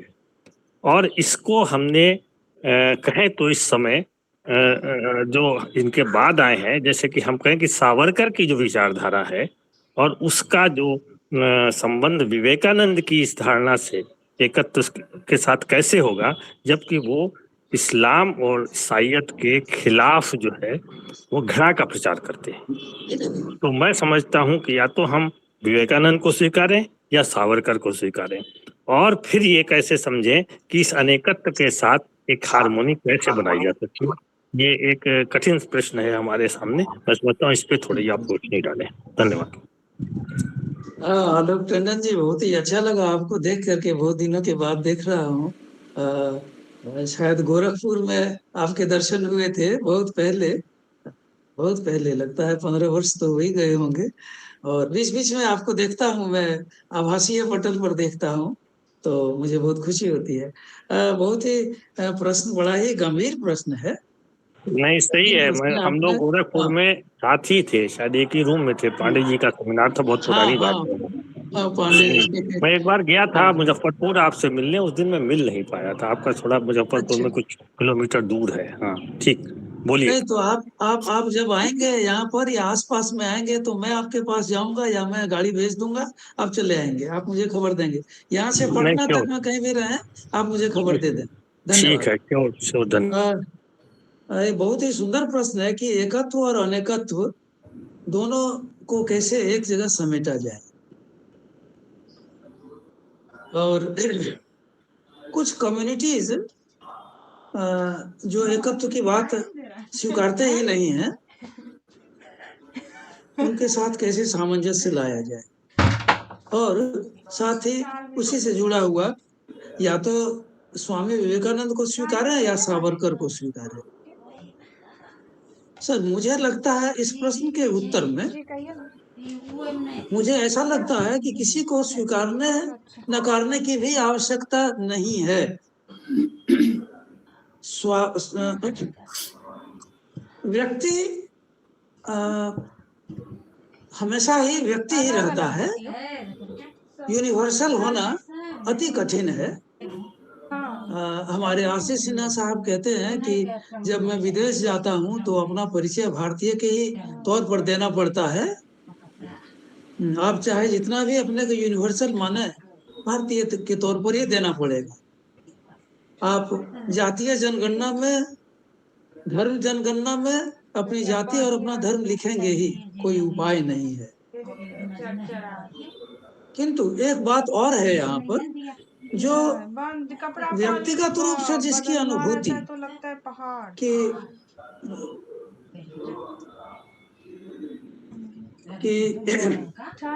जब अनेकत्व वाले जो हम लोग जो व्यक्ति हैं, जब मैं साधना के पक्ष को लेकर के मैं बतलाना चाहता हूँ कि प्रारंभ में व्यक्ति तो एकत्व पर ही या एक पर ही विश्वास करता है, वह एक ही रहता है और यूनिवर्सलिटी प्रारंभ में नहीं आती है।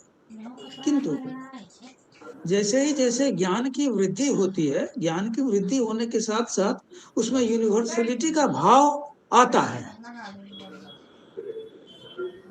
तो यदि हमारे यहाँ एक कम्युनिटी में उस एकत्व का भाव नहीं है और दूसरे कम्युनिटी में एकत्व का भाव है, तो यह आवश्यक नहीं कि हम अपने एकत्व के भाव को छोड़ दें, लेकिन यह भी आवश्यक है कि एकत्व के भाव को सिखाने के लिए शिक्षा की व्यवस्था, शासन व्यवस्था, नियम कानून कठोर हो और उसे एकत्व की शिक्षा दी जाए। हम एक तरफ अपने को इंडिविजुअलिज्म पर हम विश्वास करें, लेकिन हमारे इंडिविजुअलिज्म की गांठ यूनिवर्सलिज्म में बंधी हुई रहे। सर, स्वामी विवेकानंद, अब हम इतिहास में यदि हम देखते हैं तो स्वामी विवेकानंद तैमूर लंग के प्रशंसक थे। उनकी वीरता, उनके योद्धा एस्पेक्ट की बहुत प्रशंसा करते थे। तैमूर लंग ही नहीं, नेपोलियन से लेकर के ऐसे सारे का। लेकिन आप अपने इतिहास के दृष्टिकोण से देखेंगे तो वो आतताई था। विश्व इतिहास के दृष्टिकोण से हमें देखना, अपने को सीखना पड़ेगा। तो हिंदू सीखता है, हिंदू विश्व इतिहास के दृष्टिकोण से देखता है, किंतु दूसरी जातियों में यह बात नहीं है, ये बातें नहीं है, किंतु उन्हें सीखना होगा, सिखाना होगा और वह क्रमशः सीखेंगे। और इसका भार हमारी शिक्षा पद्धति, हमारी शासन व्यवस्था और हमारे शिक्षित लोगों पर जाता है। तो यदि हम सावरकर को भी स्वीकारते हैं और विवेकानंद को भी स्वीकारते हैं तो दोनों में कोई अंतर नहीं आता है, क्योंकि सावरकर की भी आवश्यकता है। यदि हम अपनी माँ से प्रेम नहीं कर सकते तो मैं दूसरों की माँ को अपना माँ कैसे बोलूं? यदि मैं भारत माँ से प्यार नहीं कर सकता तो सारी पृथ्वी को माँ मैं कैसे कहूं? इसलिए सावरकर की भी आवश्यकता है, अपनी माँ की भी आवश्यकता है। अपनी माँ को छोड़कर मैं दूसरा की माँ की पूजा नहीं कर सकता। इसलिए व्यक्तिगत दृष्टिकोण से हमें अपने को रिच होना है, और इसी में आगे बढ़ते बढ़ते मैं यूनिवर्सलिटी की ओर बढ़ूंगा। जहां तक दूसरे कम्युनिटी की बात होती है, तो दूसरे कम्युनिटी में इस शिक्षा का अभाव है। हमारे यहाँ शुरू से ही सर्वे भवन्तु सीखना सिखाई जाती है। हमारे यहाँ शुरू से ही ईशावास्यमिदं सिखाया जाता है, किंतु दूसरे धर्म में किसी एक व्यक्ति को ही ईश्वर है, उसी को मानो, बाकी को छोड़ दो, ये सिखाया जाता है। तो ये दो अंतर तो है, किंतु उस अंतर को समाप्त नहीं करना है, उसे रहने देना है, उसमें एक्सेलेंस लाना है। वो एक्सेलेंस कैसे आएगा? जब हम अपनी शिक्षा पद्धति को धीरे धीरे धीरे धीरे करके बौद्धिकता के द्वारा उनकी ओर उन्हें हम अपनी ओर लाने की चेष्टा करेंगे। तो सर, मेरा यह कहना है कि राष्ट्र प्रेम और विश्व प्रेम, ये दोनों एक साथ चलेगा। राष्ट्र प्रेम को छोड़कर हम विश्व प्रेमी, यह होना अति कठिन है। और जिसने राष्ट्र प्रेम नहीं किया वो विश्व प्रेमी भी नहीं हो सकता, क्योंकि प्रेम की प्रथम सीढ़ी पर उसने अपने पैर नहीं रखे। इसलिए प्रथम सीढ़ी है राष्ट्र प्रेम, सावरकर, और उसकी अंतिम सीढ़ी है विवेकानंद, गांधी भी। तो इन दोनों को ही लेकर के चलना पड़ेगा। इसलिए राष्ट्रभक्ति, देशभक्ति अति आवश्यक है। विश्व मानवता का प्रेम वो धीरे धीरे वही फैलता हुआ बनेगा। वही हमें विवेकानंद या रविन्द्रनाथ ठाकुर, महात्मा गांधी या इनके और ऐसे ऐसे विश्व के जो आचार्य हैं उनकी ओर हमें ले जाए। धन्यवाद। मैं समझता हूँ कि मैंने आपकी बातों को स्पष्ट करने की चेष्टा की। कहाँ तक सफल हो पाया? मैंने बहुत बहुत धन्यवाद। इस पे विचार तो होते ही रहना चाहिए, क्योंकि ये बहुत ही ज्वलंत सवाल है हमारे समय का। धन्यवाद, बहुत बहुत धन्यवाद सर। जी आपका मैं पूछ सकता हूँ प्रश्न? सुधीर कारले, छत्रपति संभाजीनगर। पूछिए जल्दी। जी। सर, मेरा प्रश्न ये है कि जो साधन चतुष्टय वेदांत में कहा गया है, या शंकराचार्य ने भी उस पर फोकस किया है, तो वो साधन चतुष्टय स्वामी विवेकानंद जी के दृष्टिकोण से आज के युवा पीढ़ी या भारतीय नागरिकों के जीवन में आने के लिए कैसे प्रयत्न किया जाए, ताकि वो अपने भौतिक जीवन की अच्छी अचीवमेंट कर सके और साथ साथ आध्यात्मिक जीवन की भी अचीवमेंट उसके साथ वो प्राप्त कर सके। इसके लिए कैसे मार्गदर्शन? सर, आपका प्रश्न है कि ये जो शंकराचार्य प्रणीत जो ये साधन चतुष्टय है, उसे कैसे युवा पीढ़ी में संप्रेषित किया जाए? विवेकानंद जी इसकी ओर किस दृष्टि से देखते हैं, और वो आज की युवा पीढ़ी में कैसे उसे संचालित किया जा सके? हाँ सर समझ रहा हूँ सर। तो साधन चतुष्टय तो ये हमें मुमुक्षुत्व की ओर ले जाता है, और यह कठिन तो अवश्य ही है, किंतु सामान्य लोगों के लिए शम और दम, ये दो चीजें आवश्यक होती हैं।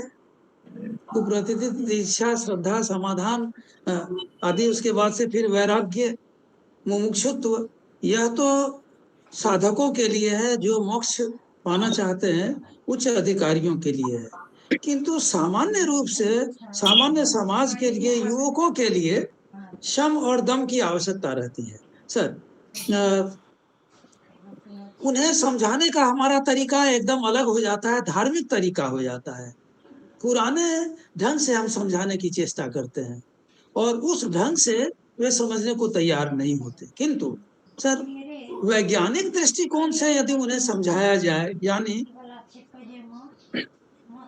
कि किस प्रकार मनुष्य यदि आत्म संयम बरतता है तो उसकी आत्मा की शक्ति जागती है, बलवान बनता है। जैसे स्वामी विवेकानंद उदाहरण देते हैं, पत्थर फेंकने की शक्ति और पत्थर फेंके हुए पत्थर को या फेंके जाने वाले पत्थर को लौटाने की शक्ति, यदि ये दो शक्तियां हैं, एक तो शक्ति जो कि बाहर चली जाती है और दूसरी शक्ति है जो उसे नियंत्रित करके रखती है, तो नियंत्रण की शक्ति को उनके ढंग से हमें बतलाना होगा। जिसे हम धार्मिक ढंग से बतलाने की चेष्टा करते हैं, तो बात यह है कि धार्मिक ढंग से लड़के लड़कियां आज के युग में जो इतना विज्ञान उन्नत कर चुका है, वह उसे लेने के काबिल नहीं होते हैं। धर्म की भाषा बड़ी कठोर भाषा होती है, किंतु यदि हम उन्हें विज्ञान की भाषा में बतलाएं, आत्म संयम की भाषा में बतलाएं, सामान्य रूप से बतलाएं, वैज्ञानिकता की ओर से बतलाएं, धर्म क्या है वैज्ञानिकता के ढंग से बतलाएं, तो मैं समझता हूं कि वह साधन चतुष्टय में जैसे ही कम से कम सम और दम में जैसे आगे बढ़ेंगे, तो सम और दम के गुणों को लेते हुए, आत्म नियंत्रण को लेते हुए, आत्मशक्ति को बढ़ाते हुए वह अवश्य ही आगे बढ़ सकते हैं। क्योंकि जो भी वैज्ञानिक हुए हैं, जो भी समाज सुधारक हुए हैं, स्वामी जी ने उनके विषय में कहा है कि मनुष्य और मनुष्य का अंतर कंसंट्रेशन का अंतर है, मानसिक शक्ति का अंतर है। तो कंसंट्रेशन मन संयम, तो मन संयम जिसमें जितना अधिक है, वह उतना अधिक कम समय में शिक्षित हो सकता है, कम समय में वह सीख सकता है, कम समय में वह फ्रूट्स की प्राप्ति कर सकता है, फल की कर्म फल की प्राप्ति कर सकता है। और स्वामी जी कहते हैं कि एक सामान्य व्यक्ति में और जो एक योगी रहते हैं, इस दोनों में यही अंतर है, मन संयम की शक्ति का अंतर रहता है। तो स्वामी जी इसके विषय में बहुत सारी बातें कहे हैं, आप स्वामी विवेकानंद के साहित्य में पढ़ सकते हैं। विवेकानंद सबके स्वामी विवेकानंद और यूथ स्वामी विवेकानंद की किताब है youth and Swami Vivekananda, his call to the nation, ये सब जो पुस्तक है उसमें बहुत सारे ऐसे कोटेशंस दिए हुए हैं, जिस कोटेशन के द्वारा वे लड़के समझ सकते हैं कि आत्म संयम कैसे बढ़ाया जा सकता है और वो कर सकते हैं। सर धन्यवाद। धन्यवाद सर। अब समय के अभाव के कारण मैं अब और प्रश्न अभी नहीं ले सकती हूँ, तो अब अगले कार्यक्रम में हम लोग फिर से प्रश्न उत्तर का सेशन रखेंगे अलग से। तो मैं आज कार्यक्रम को आगे बढ़ाते हुए मैं आज के जो अध्यक्ष हैं, इस कार्यक्रम के अध्यक्ष professor doctor RC Sinha sir को ससम्मान इस आभासी मंच पर मैं आमंत्रित करती हूँ कि वो अपना अध्यक्षीय उद्बोधन यहाँ पे प्रस्तुत करें। बहुत बहुत स्वागत है सर आपका। जी, सबसे पहले मैं आभासीय पटल पर उपस्थित एवं अनुपस्थित दोनों को सादर नमन करता हूँ। जो लोग यहाँ पार्टिसिपेट किए उनको तो धन्यवाद और बधाई देना एक कर्तव्य बनता है, लेकिन जिन लोगों ने श्रोता के रूप में जुड़े रहे, क्योंकि हम देख रहे हैं कि 65% are linked with this program. So 65% are attending this program. They deserve all the praise, क्योंकि आभासीय पटल पर इतनी बड़ी संख्या, तो रजनी जी आपको भी बहुत बहुत बधाई देना चाहेंगे।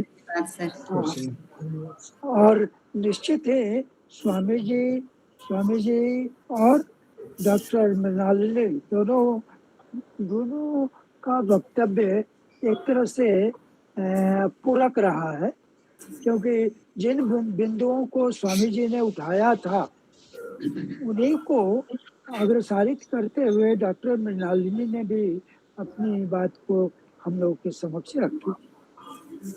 और प्रश्नकर्ता में निश्चित ही एक प्रोमिनेंट क्वेश्चन उभर कर आया। आलोक टंडन जी को भी धन्यवाद दें, बधाई दें।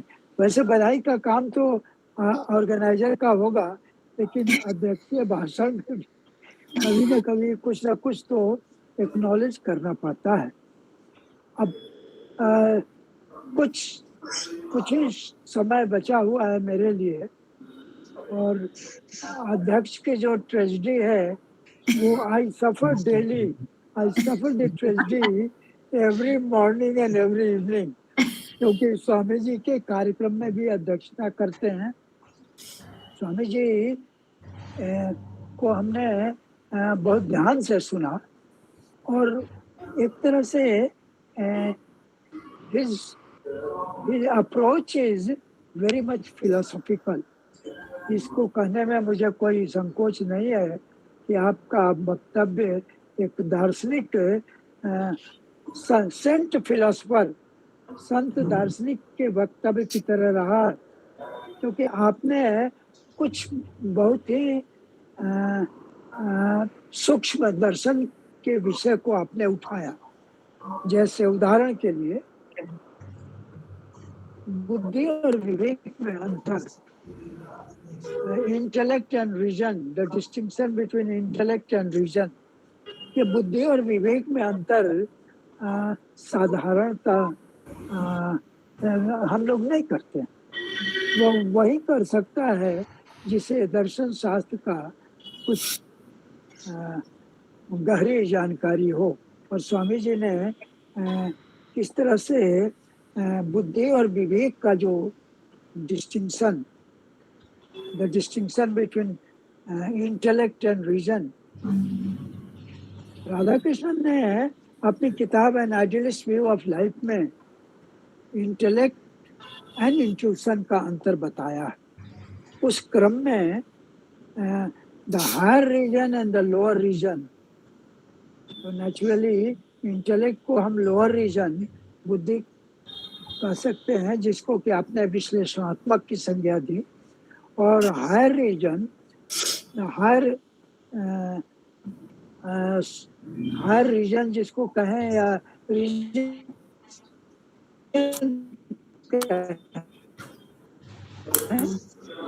Reason cannot comprehend the ultimate reality.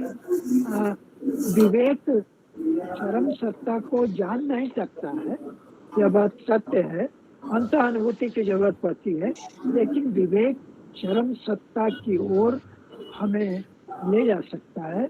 Reason prepares the ground to realise the ultimate reality. और एक तो आपने बड़े सूक्ष्म दर्शन की बात की, और यहाँ एक चूंकि मुझे कम ही बोलना है तो अपनी भी बात जरूर करनी होगी। एक बिंदु जो डॉक्टर मृणालिनी एंड वो स्वामी जी दोनों के वक्तव्य में समान है, वह है कि विवेकानंद ने यूनिवर्सल रिलीजन की बात की, सर्वधर्म समभाव की बात की। तो ये यूनिवर्सल रिलीजन, सर्वधर्म समभाव, वस्तुतः महात्मा गांधी ने यूनिवर्सल रिलीजन को अगर हम अवधारणा के रूप में देखते हैं तो बहुत सारे लोगों ने अपने अपने ढंग से इसकी व्याख्या की।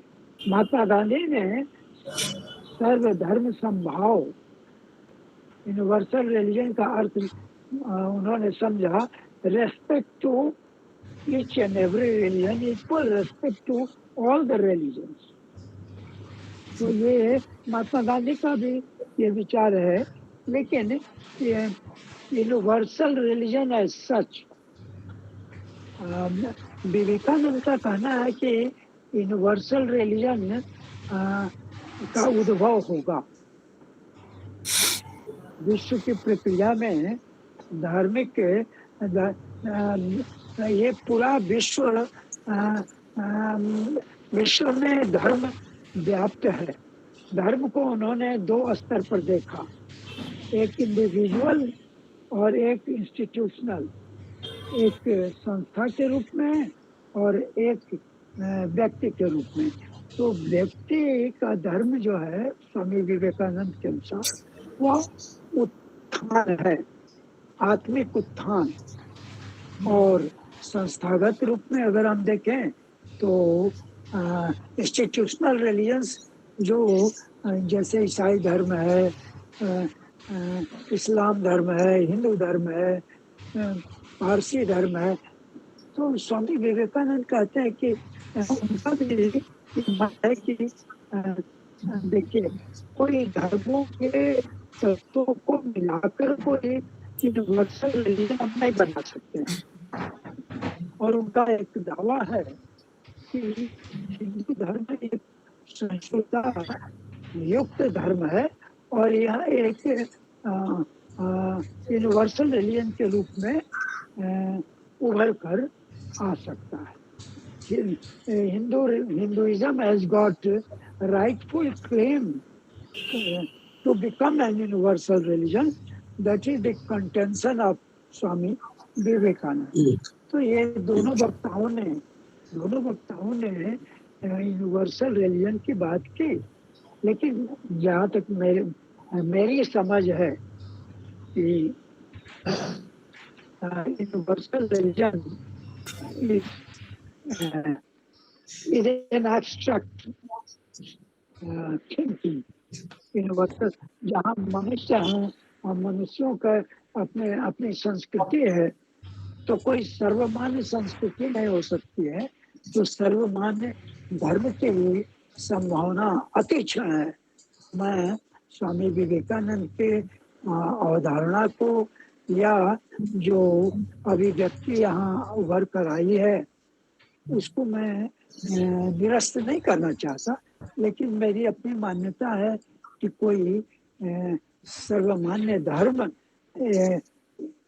एक धर्म के रूप में संभाव, महात्मा गांधी का सर्वधर्म संभाव मान्य है, लेकिन कोई डे यूनिवर्सल रिलीजन होगा ऐसी मान्यता हमारी नहीं बनती है।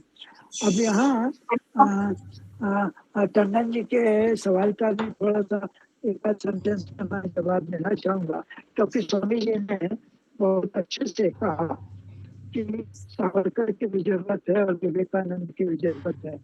तो सावरकर जहाँ राष्ट्र प्रेम की बात है, उग्र राष्ट्रवाद, तो अगर हम कहते हैं कि उग्र राष्ट्रवाद यही उनकी विशेषता भी है और यही उनके जो एक माइनस पॉइंट कुछ लोगों के अनुसार है।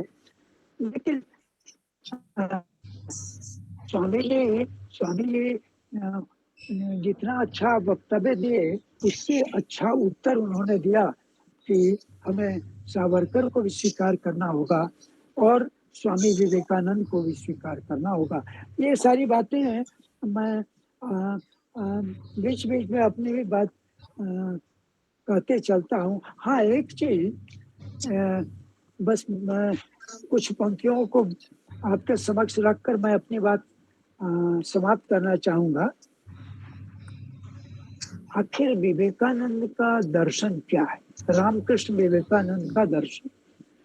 तो रामकृष्ण विवेकानंद का दर्शन समझने के लिए एक रामकृष्ण मठ और रामकृष्ण मिशन दोनों का एक प्रतीक चिन्ह है। अगर आप जाएंगे किसी भी रामकृष्ण आश्रम में तो आप प्रतीक चिन्ह पाएंगे। उसमें स्पष्ट रूप से हंस का चित्र मिलेगा आपको।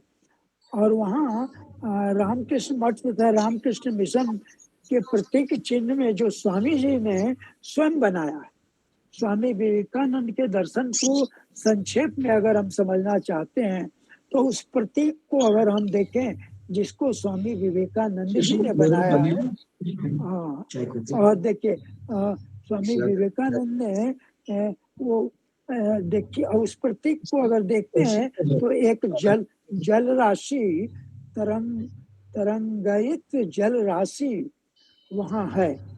जल राशि बहता हुआ पानी उसको हम कह सकते हैं जो हमारे कर्म का प्रतीक है।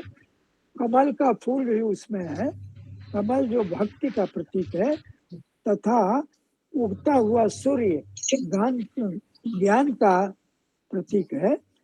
उस चित्र में एक सर्प की आकृति भी है और सर्प की आकृति हमारी जागृत कुंडलिनी शक्ति के परिचायक है।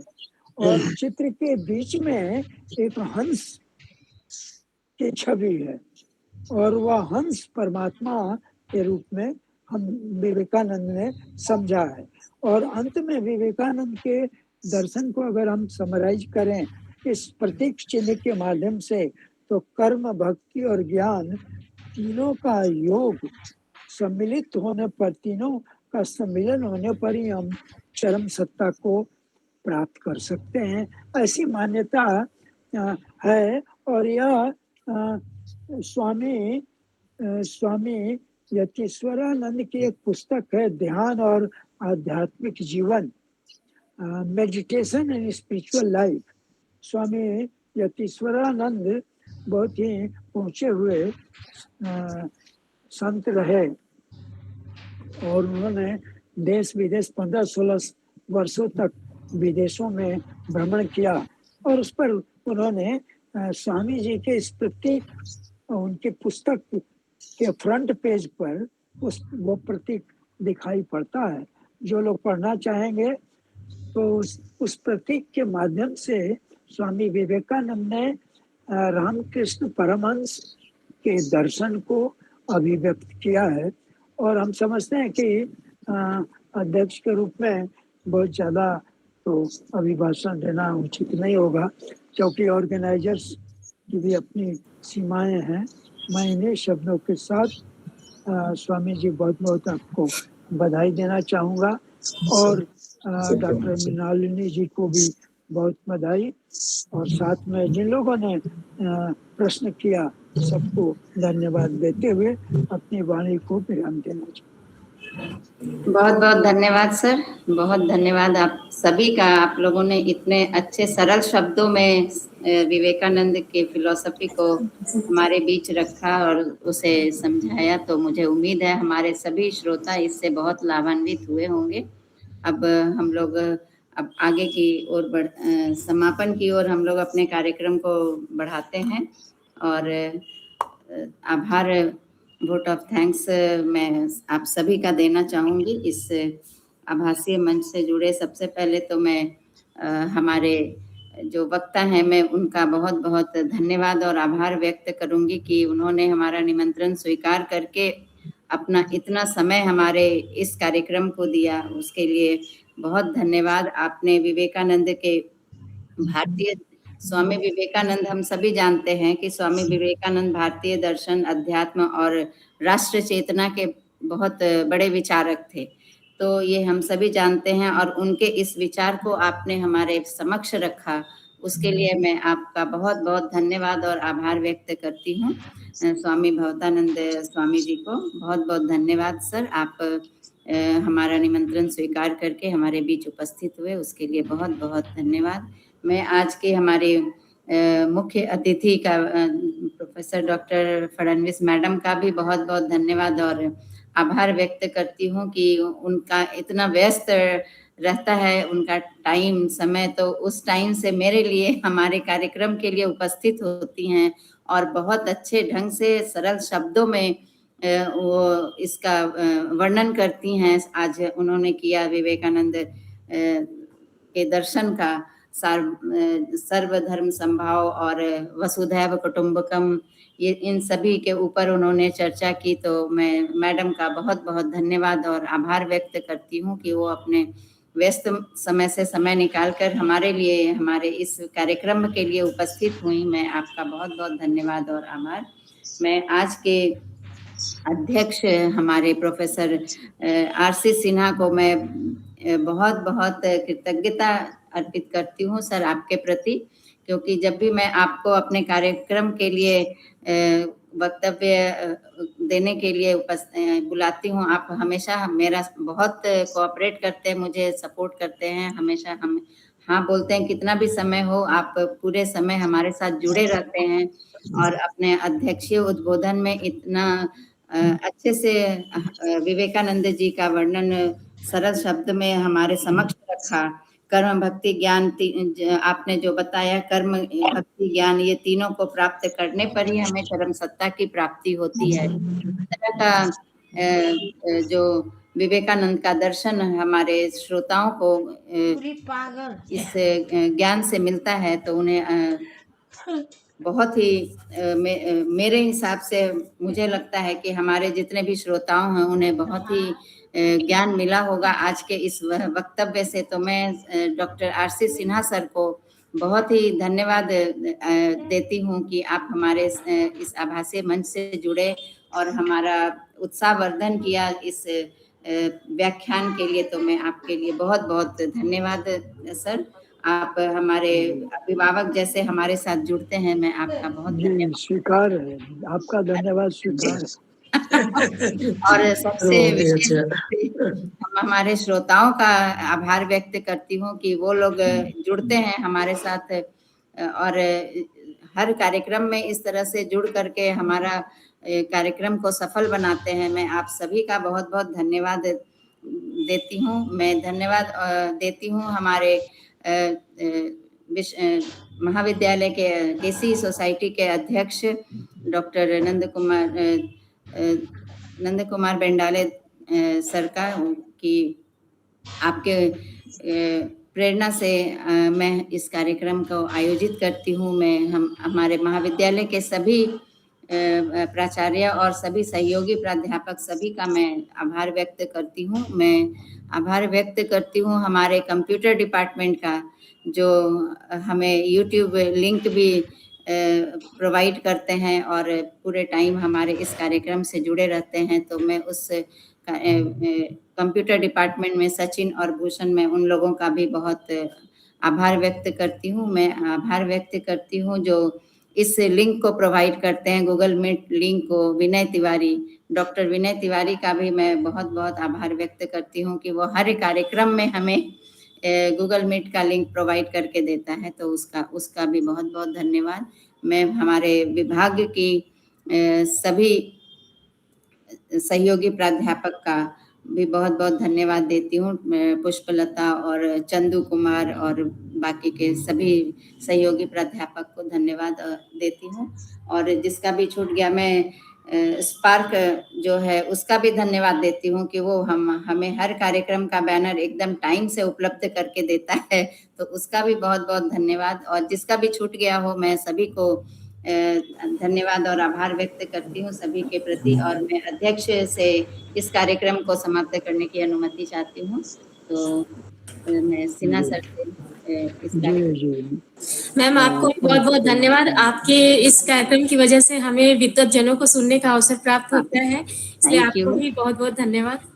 Thank you so much. धन्यवाद सर आप सभी को। कार्यक्रम को समाप्त बहुत ही अच्छा लगा, बहुत ही अच्छा लगा कार्यक्रम। मुझे भी बहुत अच्छा लगा। रजनी जी, आप लोगों में जब कोई बिहार आए या पटना आए तो हमें कहें, मैं अपनी गाड़ी भेज दूंगा, पटना से आप यहाँ पर आएंगे। जरूर जरूर सर, बहुत बहुत धन्यवाद। दिन रहेंगे और रह करके जाइएगा। मुझे पटना आते रहते हैं। हाँ रजनी जी आते हैं ना। हाँ तो एक बार सर, तो उनको वो यहाँ भी आएंगे एक बार, तो हम लोग अपनी गाड़ी है, अपनी गाड़ी, कोई दिक्कत नहीं है, जरूर दे सकता हूँ। धन्यवाद सर। आइए। और भी आपके श्रोताओं में यदि कोई वैसे जिनको लगे कि भाई बिहार में पटना, कम से कम पटना आया, तो जरूर ही मुझे खबर दे सकते हैं। मुझे बहुत खुशी होगी, आप लोगों के आने से खुशी होगी। बहुत बहुत धन्यवाद। धन्यवाद सर, बहुत बहुत धन्यवाद। धन्यवाद सर, सभी को प्रणाम, सभी गुरुजनों को प्रणाम। बहुत